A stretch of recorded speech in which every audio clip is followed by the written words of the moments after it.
सत्यं बृहदृतमुग्रं दीक्षातपो ब्रह्मयज्ञ पृथिवीं धारयन्ति सा नो भूतस्य भव्यस्य पत्न्युरुं लोकं पृथिवीं नः कृणोतु। वेद परमपिता परमात्मा की पावन वाणी है। सब मनुष्यों के कल्याण के लिए वेद का उपदेश परमपिता परमात्मा सृष्टि के आरंभ में 4 पवित्र अंतःकरण वाले ऋषियों के हृदय में देते हैं। वेद एक ही है पर उसके कांड 4 हैं, 4 विषय हैं, इसलिए 4 वेद कहे जाते हैं। मूलतः वेद एक ही है। ज्ञान कांड के लिए ऋग्वेद है, कर्म कांड के लिए यजुर्वेद है, उपासना कांड के लिए सामवेद है और विज्ञान के लिए अथर्ववेद है। ये 4 कांड वेद में हैं। और मनुष्य की अवस्थाएं भी 4 ही होती हैं। मनुष्य की आयु को वैदिक व्यवस्था में 4 भागों में बांटा गया है। पहली अवस्था ब्रह्मचर्यावस्था है, दूसरी गृहस्थाश्रम है, तीसरा वानप्रस्थाश्रम है और चौथा संन्यास आश्रम की अवस्था है।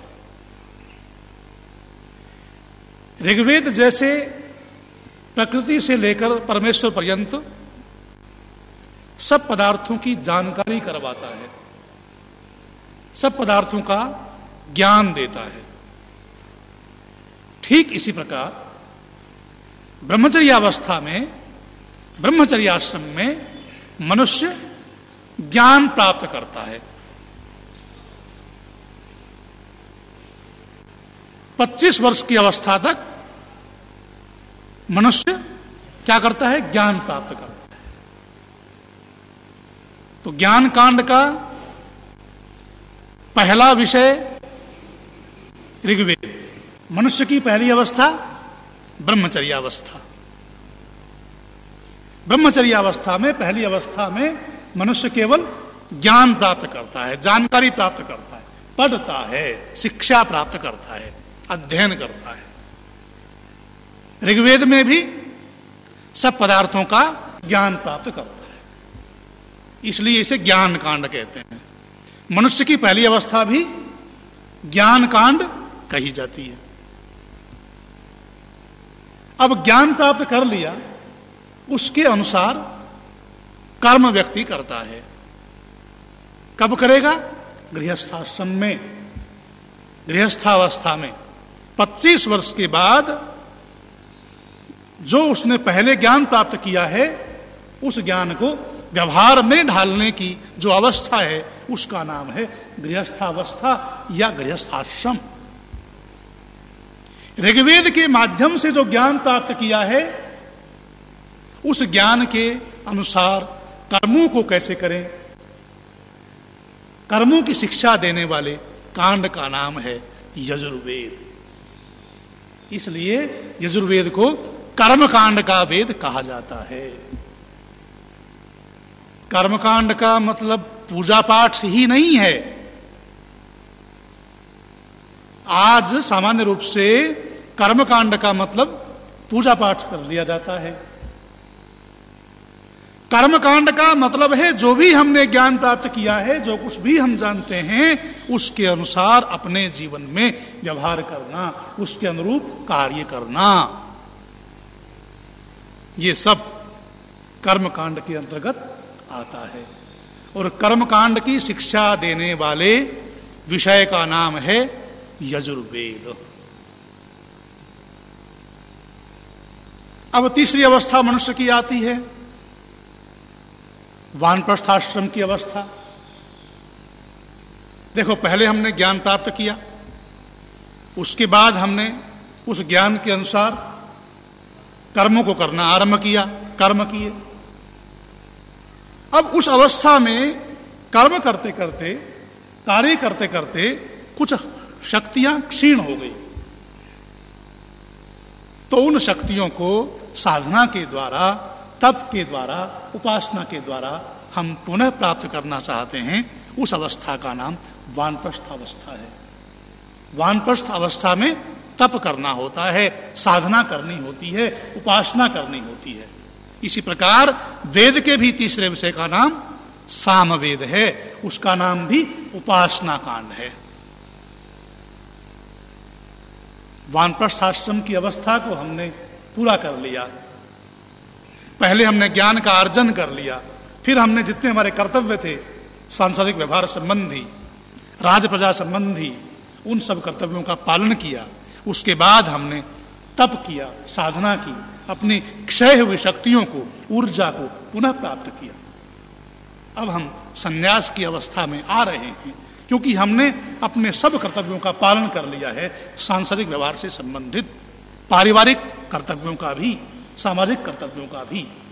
अब हम सारे संसार के कल्याण के लिए कर्मों को करेंगे। कर्मों से छुटकारा नहीं है। न ही कश्चित् क्षणमपि जातुम तिष्ठत्य कर्मकृत।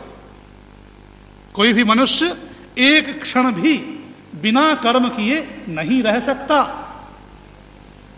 तप कर रहा है, उपासना कर रहा है, वो भी कर्म है। ज्ञान का अर्जन कर रहा है, शिक्षा का अध्ययन कर रहा है, वो भी कर्म है।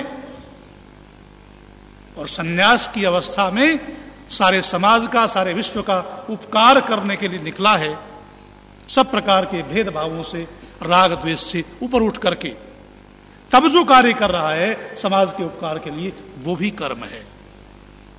कर्म से तो छुटकारा नहीं है। तो चौथी अवस्था मनुष्यों की संन्यास की अवस्था है। सुख से, दुख से, मान से, अपमान से, जय से, पराजय से, जीवन के सब भावों से अलग होकर, जीवन में आने वाले सब भावों से ऊपर उठ करके संन्यास की अवस्था में अपने पराये के भेदभाव से रहित होकर के अपने कर्तव्यों को करना होता है, समाज के उपकार की भावना से। वो अवस्था संन्यास आश्रम की अवस्था है। जो विचलित नहीं होता है, जो मोह नहीं करता है और जो द्वेष भी नहीं करता है किसी से, उसे ही सन्यासी कहते हैं। और सन्यासी विशेष कपड़ों की स्थिति का नाम नहीं है। विशेष कपड़े पहन लेने से ही कोई सन्यासी नहीं बनता। सन्यास मन स्थिति का नाम है, मन की अवस्था का नाम है। गृहस्थ आश्रम में रहते हुए भी, ब्रह्मचर्य आश्रम में रहते हुए भी कोई सन्यास की स्थिति प्राप्त कर सकता है, जैसे महाभारत में सुखदेव ने प्राप्त की थी। छोटा बालक ही ज्ञान का अर्जन करने के बाद ऐसी स्थिति प्राप्त कर चुका था कि राग से भी रहित था, द्वेष से भी दूर था, जैसे पराजय से, मान के, अपमान के सब भावों से ऊपर था, उठ चुका था। मन स्थिति जिसकी अच्छी हो गई है, वो गृहस्थाश्रम में हो चाहे ब्रह्मचर्याश्रम में हो, वो सन्यास की स्थिति को प्राप्त कर चुका होता है। जो कभी भी जीवन के भावों से विचलित नहीं होता है, थर्व नहीं होता है, उसे ही सन्यासी कहते हैं। इसीलिए चौथे कांड का नाम अथर्ववेद रखा गया है।